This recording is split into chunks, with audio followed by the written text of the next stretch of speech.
Bueno, en estas últimas horas ha resurgido un debate vinculado con el aborto no punible en la República Argentina, un episodio registrado en la capital federal, más bien la sanción de una ley por parte de la legislatura porteña, vetada por el intendente o por el jefe de gobierno de la ciudad autónoma de Buenos Aires, y además un episodio en el medio donde una víctima de violación tenía ya previsto practicarse un aborto de los considerados no punibles, y fue interrumpida esa práctica por una medida cautelar interpuesta por una ONG, y en realidad, bueno, a partir de allí el disparador entonces, como decíamos, de otra vez la polémica que vuelve con cada episodio vinculado con algún tema o algún hecho de impacto público.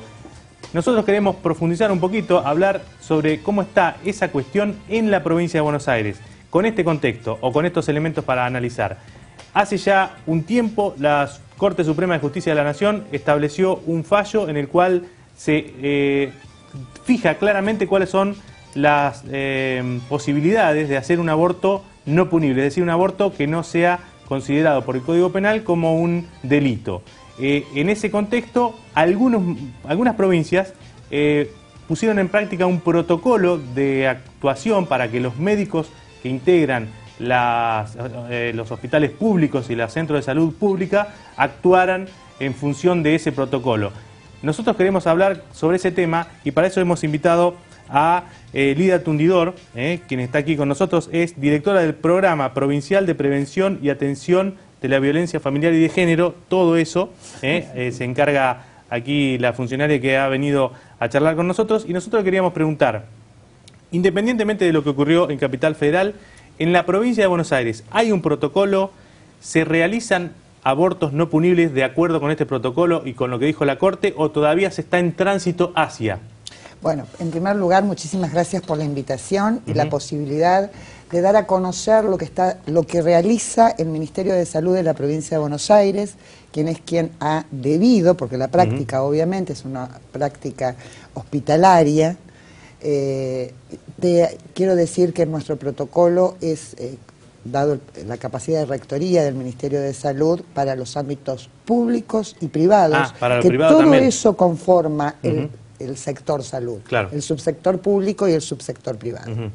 Justamente como vos lo relatabas, cuando en marzo de este año la Suprema Corte de Justicia hace una definición, siguiendo sus potestades, de definir qué dice la ley cuando dice, y en este caso nos estamos refiriendo al artículo 86 del Código, su artículo primero y segundo, tanto el gobernador de la provincia de Buenos Aires, el Daniel Scioli, y nuestro ministro, el doctor Alejandro Federico Colia, consideraron histórico este fallo, y nos solicitaron al área y a los programas que la constituyen la redacción de un nuevo protocolo de aborto no punible. Para, digamos, adaptarse a ese fallo de la Corte que, digamos, absolutamente buscaba poner fin a esta cuestión que había cada vez que había un caso de violación o un caso de una menor o una mujer que es inválida, ¿no es cierto?, que quedara embarazada. Se iba a la justicia apelaba, ingresaba... El programa que yo tengo desde febrero de este año la responsabilidad de conducir, desde el año 2007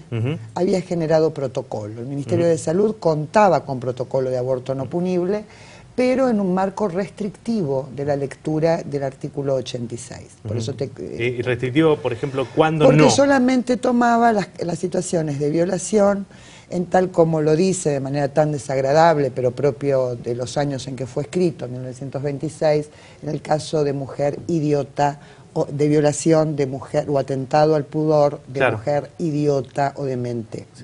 Terminología que nos parece, se usaba en aquel momento, pero bueno. Es tan desagradable. Solamente se podía practicar un aborto en esos casos. Con esa mirada restrictiva. La Suprema Corte de Justicia, ¿qué es lo que dice en marzo?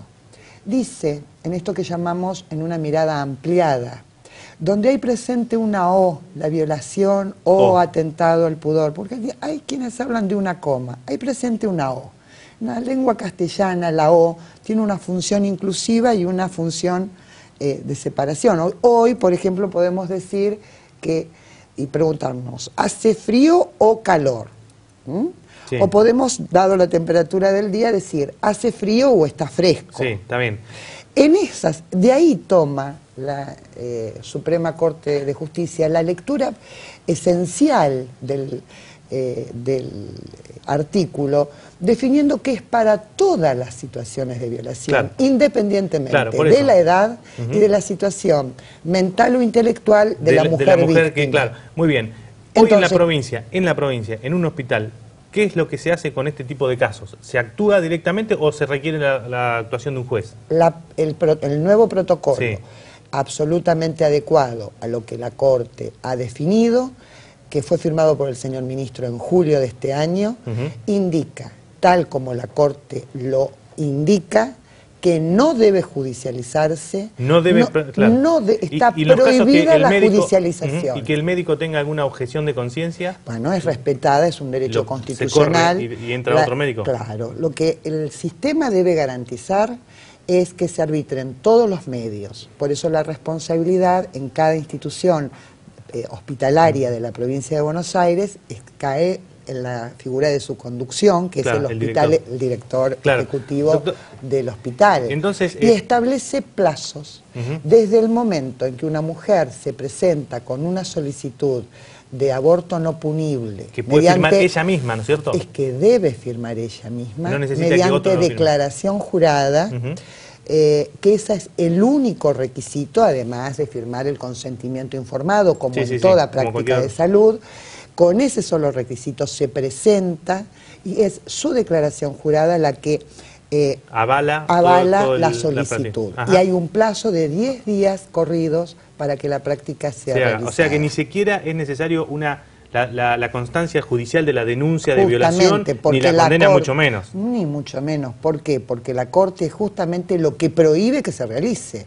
Además de prohibir todas las medidas dilatorias, burocráticas o de organización, es sobre eso lo que la Corte ha fallado, diciendo que, bueno, inclusive puede ser penalizado los operadores jurídicos o del ámbito de la salud pública que tengan esta actitud dilatoria. Claro. Y de hecho, digamos, digamos, en la práctica que ha ocurrido, licenciada, doctora o licenciada? Profesora. Profesora. En la práctica que ha ocurrido, ¿se han registrado más casos? ¿Se ha registrado lo mismo o no se han registrado? Digo, de julio hasta ahora, ¿hay un número, hay un dato de cuántas prácticas se hicieron? Sí, nosotros trabajamos sobre esta temática, acompañamos a las regiones sanitarias y a los hospitales provinciales cuando las solicitudes se realizan. Digamos, queda un registro. Queda un registro, queda una historia clínica en la cual además está incorporada la declaración jurada y el consentimiento informado. Estos instrumentos son parte del protocolo, estos instrumentos legales son iguales para toda la provincia. Y hay una historia clínica como corresponde. ¿Y cuántos hubo? ¿Se sabe?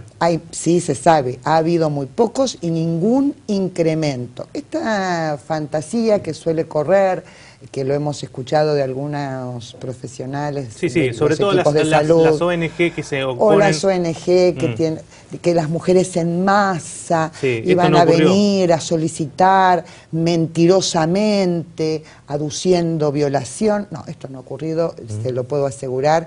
¿Qué pasa? ¿Por qué no te doy datos o por qué no te hablo de casos? Justamente porque la Ley Nacional de Derechos del Paciente, sancionados el año pasado, habla de la privacidad. Sí, de preservar la identidad y preservar la identidad. Estos datos están registrados, son, además... ¿Usted garantiza que no ha habido un incremento? Que el año pasado, en el primer semestre hubo, supongamos, 10 y este año hubo menos. Sí. Bien, y la última pregunta, profesora. No solamente lo garantizo, de forma fundada puede ser esta información en números solicitada a nuestra área, en números, insisto. Esta fantasía que te digo, no existe. Las mujeres no aducen violación, no es tan fácil mentir y no está, creo, en el corazón de una mujer. Dejarlo plasmado, ¿no? No, en una declaración jurada que implica responsabilidades legales, además. Profesora, la última pregunta. Lo que ocurrió en Capital Federal, en la provincia no podría ocurrir porque ya está funcionando el protocolo y porque ya está más avanzada en ese sentido. Sí, el protocolo está absolutamente en vigencia a partir de julio, que el señor ministro lo firmó, y cuando tenemos algún tipo de dificultad, también como sistema de salud, como sector salud organizado, de garantía de salud al conjunto de la población bonaerense, arbitramos los medios para que se pueda resolver de la manera en que está fehacientemente estipulado en el protocolo. Lidia Tundidor, muchísimas gracias por haber venido acá. Muchísimas gracias por la invitación y por poder difundir esta información para que todos y todas... Nos ha dejado un poco más tranquilo porque en realidad lo que ocurrió en Capital es como que vuelve a revolver sobre un tema que, digamos, parecía como que la sociedad había avanzado, ¿no? Ya, y ahora volver otra vez hacia atrás, una orden judicial. Muy poquito el señor ministro recibió felicitaciones de otras provincias por el protocolo que tiene en ejercicio, que está funcionando. Y que no incrementa el caso de abortos en la provincia. Solamente queremos decir que no es punible porque la ley dice que no es punible y porque lo ha ratificado el fallo de la Corte, y que lo que trata de garantizar es el derecho conculcado de una mujer o garantizar su vida, porque claro, hay otra causal que es la que tiene que ver con el riesgo de vida, claro, de la mujer, que son las dos únicas causales. Excepciones al delito. Muy bien, Lidia, muchísimas gracias. Gracias a ustedes. Muy bien, nosotros seguimos con más temas que tienen que ver con la realidad aquí en la provincia de Buenos Aires, no se vaya.